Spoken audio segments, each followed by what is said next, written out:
দৃশ্যটা বাংলাদেশের যে কোনো ব্যস্ত রেল স্টেশনের এক পরিচিত চিত্র। ট্রেনের ভেতরে তেল ধারণের জায়গা নেই, আর তাই গন্তব্যে পৌঁছতে মরিয়া মানুষগুলো অনায়াসেই বেছে নিচ্ছেন ট্রেনের ছাদ, যেখানে এক চুল এদিক সেদিক হলেই ঘটতে পারে বড় কোনো দুর্ঘটনা। ঠিক এই মুহূর্তেই আমার চোখে ধরা পড়ল একদল বিদেশি ফটোগ্রাফারকে।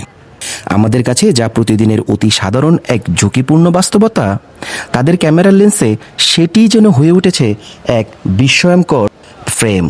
তারা খুব মনোযোগ দিয়ে ভিডিও করছিলেন মানুষের এই ছাদে ওঠার লড়াই। তাদের চোখে মুখে ফুটে উঠেছিল বিস্ময় আর কৌতূহল। হয়তো ভাবছিলেন জীবনের তাগিদ মানুষকে কতটা সাহসী বা বেপরোয়া করে তুলতে পারে।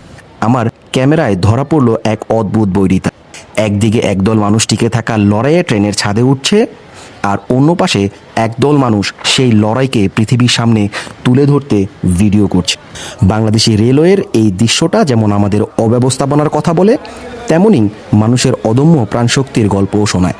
তবে প্রশ্ন থেকেই যায়, এই রোমাঞ্চকর দৃশ্য কি শুধুই ক্যামেরার লেন্সের জন্য সুন্দর, নাকি এর আড়ালে লুকিয়ে থাকা ঝুঁকিগুলো বন্ধ করার সময় এসেছে? News zone, Dhaka.